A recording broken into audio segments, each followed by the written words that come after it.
प्यारे बच्चों, आप सभी का हमारे चैनल पे बहुत बहुत स्वागत है। दोस्तों, आज के इस वीडियो के माध्यम से क्लास 10th के बच्चों के लिए गृह विज्ञान का एक मोस्ट इंपोर्टेंट वीडियो लेकर के आ चुका हूं। और बच्चों, इस वीडियो के माध्यम से मैं आप सभी को गृह विज्ञान के पूरे किताब के समस्त दीर्घ उत्तरीय प्रश्न बताने वाला हूं, जो कि बोर्ड परीक्षा में सीधे सीधे 6 नंबर में पूछा जाता है। तो बच्चों, इस वीडियो के माध्यम से मैं आप सभी को दीर्घ उत्तरीय प्रश्न सॉल्व करने का तरीका भी बताऊंगा कि कितने शब्दों में कौन कौन से टॉपिक के साथ लिखोगे कि आपका एक भी नंबर ना कटेगा और पूरा का पूरा नंबर मिलेगा। तो बच्चों, इस वीडियो को ध्यान से देख लेना, अंत तक जरूर देखना, वीडियो को लाइक कर देना, शेयर कर देना, अगर चैनल पर नए हो सब्सक्राइब कर देना। आइए बच्चों, सबसे पहला जो प्रश्न पूछा गया है और ये बोर्ड के पेपर में कई बार पूछा जा चुका है कि दूषित जल से फैलने वाले प्रमुख रोग कौन कौन से हैं, हैजे के लक्षण, उपचार तथा बचाव के उपाय लिखिए। बच्चों, ये जो क्वेश्चन है बोर्ड के पेपर में सीधा सीधा 6 नंबर में पूछा जाता है। ठीक है, तो इस क्वेश्चन को मिस मत करना और अब की बार गारंटी के साथ बोर्ड के पेपर में पूछा जाएगा।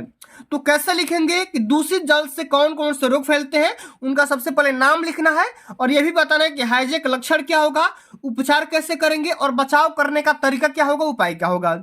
हम यहाँ पे लिखेंगे कि अशुद्ध जल के द्वारा फैलने वाले निम्नलिखित रोग हो सकते हैं। यह है, सबसे पहले लिखेंगे जैसे हैजा हो गया, इसको हम कालरा बोलते हैं, मोतीझरा जिसको टाइफाइड बोला जाता है, पेचिस जिसको डिसेंट्री बोला जाता है, अतिसार जिसको डायरिया बोला जाता है। तो ये रोग हो जाएंगे अशुद्ध जल के द्वारा फैलने वाले। ठीक है, कौन कौन से? हैजा, मोतीझरा, पेचिस, अतिसार, ये तमाम प्रकार के रोग हो जाएंगे अशुद्ध जल के द्वारा फैलने वाले। अच्छा, अगला क्वेश्चन पूछा गया कि हैजे के लक्षण बताना है, उपचार और बचाव का तरीका बताना है। तो यहाँ पे लिखेंगे कि हैजा। ठीक है, हैजा हेडिंग लगेंगे, इसके लक्षण कारण बताएंगे, कौन कौन से लक्षण हो जाएंगे, कारण हो जाएंगे, इसको आपको बताना है। तो इसमें क्या लिखेंगे कि चावल के मार जैसी दस्त होना, उल्टी होना। ठीक है, यहाँ पे लिखेंगे कि चावल के मार जैसी दस्त होना, दस्त होने का मतलब उल्टी होना। ठीक है, अत्यधिक मूत्र तथा बार बार वमन होना, उल्टी हो जाना। ठीक है, बार बार पेशाब लगना, उल्टी होना। ठीक है, मूत्र होना। ठीक है, मूत्र विसर्जन में कमी हो जाना, शरीर कमजोर व दुर्बल हो जाना, कमजोर हो जाना, पतला हो जाना। ठीक है, ये तमाम प्रकार के लक्षण हो जाएंगे हैजा के। ठीक है, तो लक्षण हो गया सबसे पहला। उपचार में क्या लिखेंगे? उपचार और बचाव में यहाँ पे लिखेंगे कि मेलों या भीड़ भरे क्षेत्र में जाने वाले तथा रोगी के आसपास रहने वाले व्यक्ति से बचाव का टीका अवश्य लगवाना चाहिए। ठीक है, दूसरे नंबर पे ये लिख देंगे कि दूध व जल को उबाल करके पीना चाहिए। ठीक है, दूध को और जल को उबाल करके पिएंगे आप, इसी तरीके से सही हो जाएंगे। ठीक है, तो ये आपका क्वेश्चन हो गया। अच्छा, अगला क्वेश्चन है आपका, कई बार ये भी बोर्ड के पेपर में पूछा जा चुका है कि थर्मामीटर का प्रयोग करते समय किन किन बातों को ध्यान में रखेंगे, सावधानियां किस किस के बारे में कैसे रखेंगे, इसके बारे में लिखना होगा। ये भी बोर्ड के पेपर में 6 नंबर में पूछा जा चुका है। ठीक है, इस क्वेश्चन को भी ध्यान से देख लेना। कैसे लिखेंगे कि थर्मामीटर का प्रयोग करते समय निम्नलिखित बातों को ध्यान में रखना चाहिए। सबसे पहला बात कि थर्मामीटर का प्रयोग करने से पूर्व व उसे भली प्रकार से साफ कर लेना चाहिए। प्रत्येक बार प्रयोग में लाने से पहले निसंक्रामक घोल, ठीक है, घोल या स्प्रिट से इसे धो लेना चाहिए। निसंक्रामक घोल से धो लेने से वजह से क्या होता है, जो भी कीटाणु होते हैं वो मर जाते हैं, डेड हो जाते हैं। अगला पॉइंट इसमें लिखेंगे कि रोगी अगर, ठीक है, अचेतावस्था में है तो इसके मुंह में थर्मामीटर नहीं लगाना चाहिए। ठीक है, अगला लिखेंगे कि रोगी को यदि पसीना आ रहा है तो उसे पोंछ कर तथा कुछ समय रुक कर ही उसका टेम्परेचर सेंस करना चाहिए। ठीक है, अगला पॉइंट लिखेंगे कि थर्मामीटर लगाते व निकालते समय शीघ्रता नहीं करनी चाहिए, माने जल्दीबाजी नहीं करना चाहिए, लगाते समय भी और थर्मामीटर को निकालते समय भी, दोनों टाइम। ठीक है, अगला पॉइंट लिख देंगे कि तापमान लेने से पश्चात, ठीक है, थर्मामीटर को साफ करके सुरक्षित स्थान पर रख देना चाहिए। तो ये तमाम प्रकार की 5 बातें हो गई जो कि आप बोर्ड पेपर में लिख दोगे तो आपका एक भी नंबर ना कटेगा और पूरा का पूरा नंबर मिल जाएगा। बस ध्यान रहे आप इसी तरीके से लिखेंगे तब।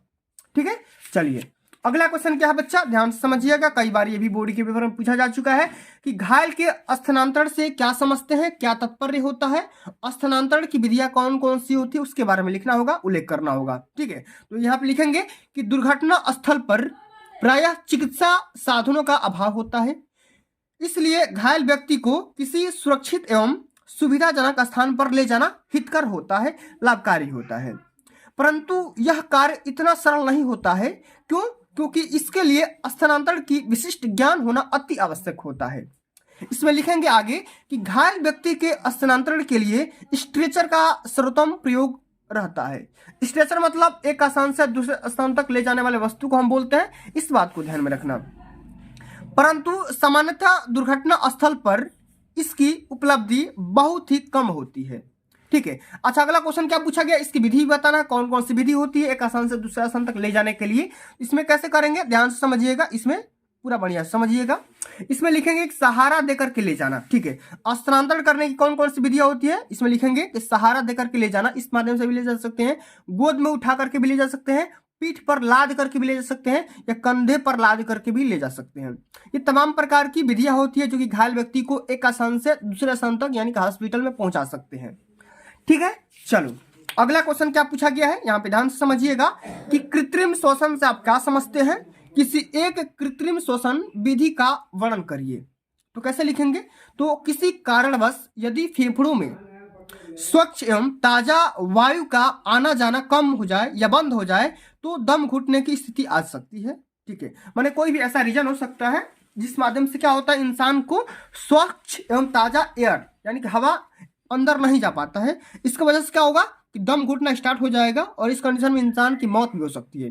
ऐसे में शरीर की कोशिकाओं की ऑक्सीजन की आवश्यकताएं पूर्ति न हो पाने की वजह से व्यक्ति की मृत्यु तक भी हो सकती है। ठीक है। तो इसलिए हम क्या करते हैं, कृत्रिम श्वसन देते हैं। सबसे पहले तो यहाँ पे ये समझ में आ गया कि कृत्रिम श्वसन क्या होता है, इसका मतलब क्या होता है। अच्छा, एक विधि के बारे में वर्णन करना है तो सबसे सर्वोत्तम विधि सेफर्स विधि मानी जाती है। इसके बारे में लिख देंगे, थोड़ा सा यहाँ पे बना करके लिखेंगे। इसमें दुर्घटनाग्रस्त व्यक्ति के पेट को आधार मान करके उसे लिटा देना चाहिए। ठीक है। तथा मुंह को एक ओर कर देना चाहिए, टांगों आदि को फैला करके रखना चाहिए, नाक मुंह आदि अच्छी तरह से साफ कर देना चाहिए। इस विधि के अंतर्गत किसी व्यक्ति को सांस लेने में उपयुक्त मदद मिल सकती है। ठीक है। तो सबसे सर्वोत्तम विधि मानी जाती है जो कि कृत्रिम श्वसन देने में लाभकारी हो सकता है। ठीक है। तो इतने सारे तरीके से आपको हल करना है, तमाम प्रकार की विधि के बारे में वर्णन करना है। ठीक है। चलो, अगला क्वेश्चन यहाँ पे देखो, कई बार ये भी बोर्ड के पेपर में आ चुका है कि स्पंज करना किसे कहते हैं, रोगी को कब और क्यों स्पंज किया जाता है। तो कुछ दशाओं में रोगग्रस्त अथवा दुर्घटनाग्रस्त व्यक्ति को खुले पानी में स्नान करना उचित नहीं माना जाता है। ठीक है। लिख देंगे यहाँ पे, इन दशाओं में व्यक्ति को शारीरिक सफाई के लिए शारीरिक सफाई करने के लिए स्नान के विकल्प के रूप में एक अन्य उपाय को अपनाया जाता है। शारीरिक सफाई के इस उपाय को स्पंज करना कहा जाता है। स्पंज करना मतलब आपस में माने किसी भी कपड़े या किसी भी वस्त्र से, ठीक है, या रुआ से क्या कर सकते हैं हम, कपड़े शरीर को वस्त्र को यहाँ पे क्या करते हैं, ऊपरी परत को यहाँ पे पोंछ सकते हैं। ठीक है। उसी को स्पंज करना कहा जाता है। ठीक है। इसका अतिरिक्त कभी कभी तीव्र ज्वर की दशा में कंडीशन में भी शरीर के तापमान को कम करने के लिए ठंडे जल से स्पंज करना चाहिए। रोगी को स्पंज करने के लिए परिचारिका अथवा किसी अन्य व्यक्ति के द्वारा किया जा सकता है या किया जाता है। ठीक है। स्पंज वो व्यक्ति खुद नहीं कर सकता क्योंकि असमर्थ रहता है। स्पंज करने के लिए एक परिचारिका या एक हेल्पर की यहाँ पे आवश्यकता पड़ सकती है, उसी के माध्यम से, ठीक है, कंपाउंडर के माध्यम से स्पंज किया जाता है। ठीक है। इस तरीके से आपको हल करना है। ठीक है।